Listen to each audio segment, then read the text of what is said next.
방안을 둘러보는 아흔이 다 된 한 할머니. 3주째 집에 들어오질 않고 연락이 끊긴 딸이 걱정이 돼서 결국 이 방안을 뒤지게 된 겁니다. 그런데 뭔가 이상한 게 하나 있었습니다. 한 남자가 쓴 듯한 사랑의 서약서. 빌린 돈을 갚겠다. 그리고 평생 그녀만을 바라보고 살겠다. 이런 알 수가 없는 내용이었습니다. 불안감에 실종 신고를 했지만요. 어디서도 딸의 행방은 찾을 수가 없었습니다. 그렇게 1년 3개월이 흐른 어느 날 노모는 경찰의 연락을 받고는 심장이 쿵 내려앉습니다. 오늘 사건연구소의 키워드는 사라진 딸과 사랑의 서약서입니다. 자, 88살 노모가 40대 딸이 실종이 돼가지고 아이고 우리 딸내미 어디 갔나 하고 있는데 딸 방을 이렇게 막 보는 거죠. 자, 그런데 방 안 이곳저곳을 뒤지다 보니까 웬 서약서가 하나 나왔습니다. 자, 시작해보죠. 네, 일단 실종 신고 들어갔던 게 2015년 9월 30일이었습니다. 88살 노모가요. 40대 딸이 사라졌다면서 경찰에 신고를 했던 건데 이 44살 딸이었습니다. 이 딸은 당시 3주 가까이 집에 안 들어오던 상태였는데 연락까지 끊기고 행적도 모호했습니다. 뭔가 단서가 있을까 싶어서 방안을 봐도 상비약도 그대로, 지갑도 그대로 잠깐 외출한 정도로만 보이는 상황이었습니다. 하지만 실종 신고를 했는데도 왠지 추적이 잘 되진 않아서요. 생활 반응도 나타나지 않았는데도 1년 3개월이 그렇게 흐르게 됩니다.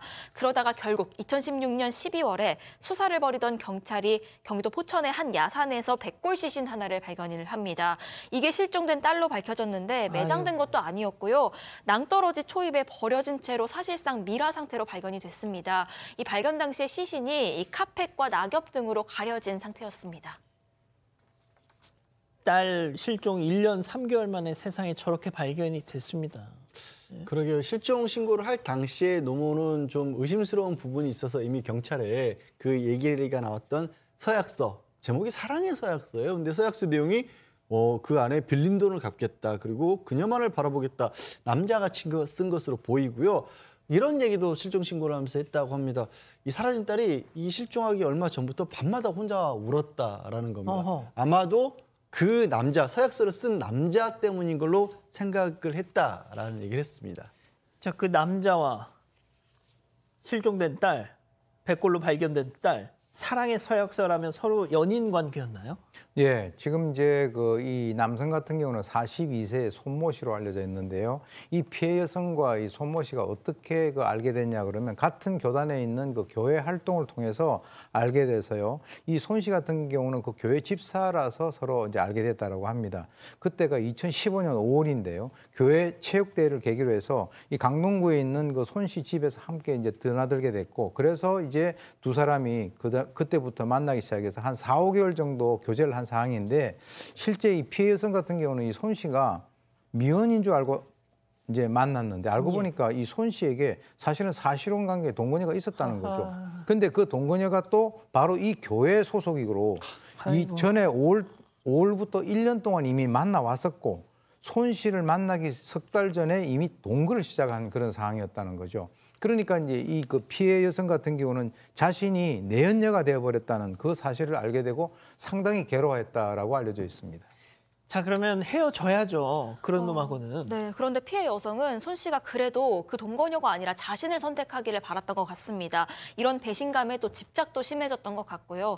일리로 손 씨한테 그 동거녀랑 헤어지고 와서 나랑 살자라고 요구를 하면서 그렇지 않으면 죽어버리겠다, 이런 좀 극단적인 발언을 하기도 하고, 또 손 씨가 그쯤에 또 다른 여성이랑 어떤 성적인 내용의 메시지를 주고받은 걸 적발을 합니다. 이거에 분노해서 그 상대 여성이랑 3자 대면을 가졌는데 그 자리에서 거의 아내 행세를 하면서 다시는 만나지 마라 둘이, 이런 얘기를 했다고도 했습니다.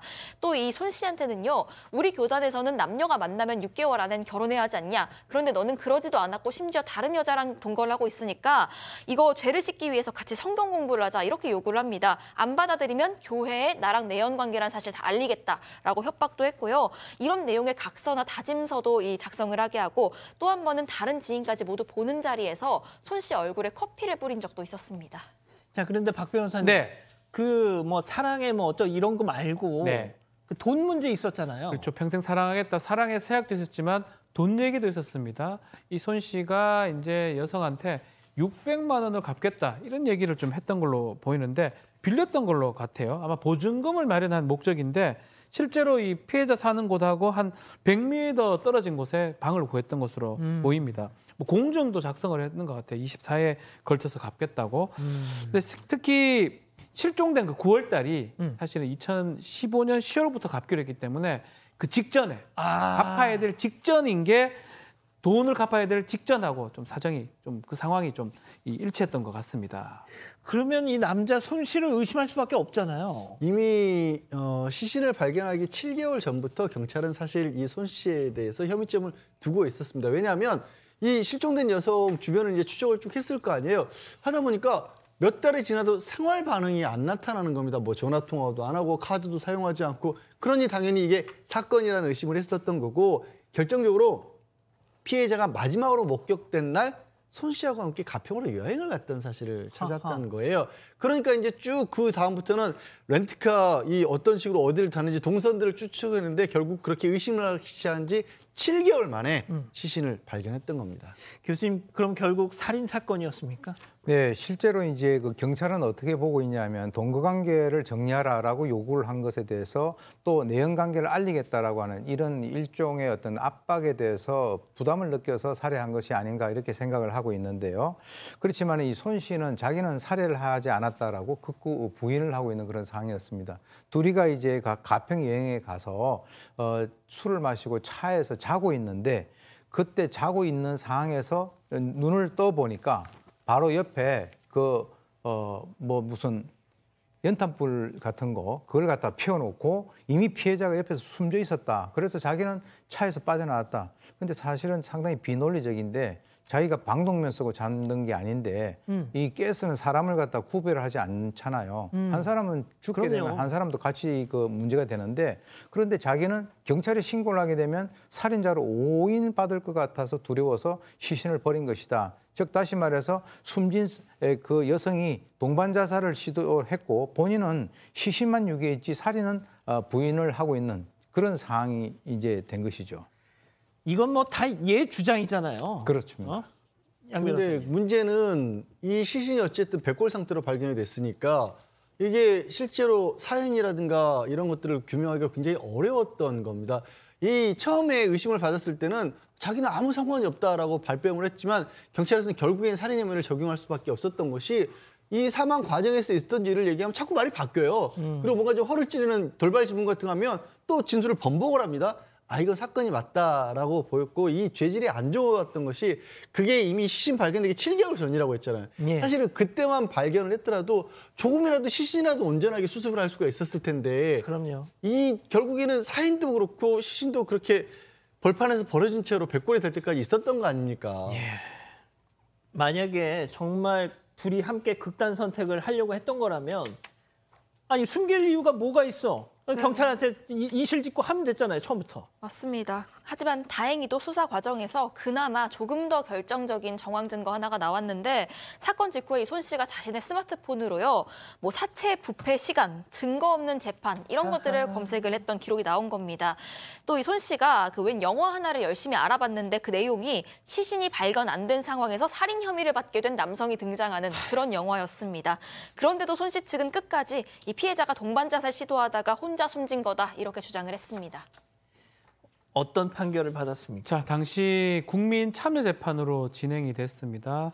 오후에 시작돼서 자정까지 이제 일률적으로 진행이 되는 걸 보이는데, 살인죄가 인정이 됩니다. 이 배심원 중에 이 6명이 이제 징역 20년을 얘기를 했고요. 3명은 25년을 냈고 법원에서는 20년을 선고를 했고요. 대법원에서 되는데, 이 법원에서는 이렇게 은닉 장소를 진술하지 않아서 발견 시점도 지연시키고 유족들한테 아주 정신적 고통을 받게 했고, 또 수사기관도 제대로 규명을 못하게 했던 이런 부분들을 고려해서 이 배심원 판결하고 똑같이 편결하고 똑같이 징역 20년을 선고를 했고요. 또 동기도 있다고 봤던 것 같습니다. 그래서 대법원까지 20년 확정이 됐습니다. 그러니까 제가 판결문도 좀 봤는데 재판부 역시도 피해자에 대해서 애정 문제로 강한 집착을 보였다, 뭐 이런 대목이 있더라고요, 교수님. 하지만 그것도 이자의 주장 아닙니까? 그렇습니다. 실제로 이제 죽은 그 피해자 같은 경우는 말이 없기 때문에 살아있는 범인이 얘기하는 그거 자체가 자칫하면은 그 진실로 될 수 있기 때문에 그걸 우리가 일방적으로 수용을 할 수는 없는 것이고요. 이 사람 같은 경우는 이 종교 시설인 그 교회에서 그것도 어떤 그 여성들을 대상으로 해서 시간적인 그런 것도 아니고 이제 그 뭐 중복돼 가는 그런 상황에서 여자 관계를 복잡하게 이어오다가 결국 이제 살인자가 된 것인데 뭐 교회에서 이런 얘기를 하지 않습니까? 그 욕심이 죄를 낳고 죄가 그것이 더 커서 사망으로 이어진다라고 하는 그것을 본인이 좀 더 이렇게 그 인식을 하고 생활했었다면 이런 불행한 일이 발생되지 않았을 것 같은데 그런 측면에서는 상당히 안타깝습니다. 사건의 진실을 추적하고 싶다는 사반 가족분의 사연인데요. 궁금하시다면 사건반장 유튜브 채널을 구독해 주세요.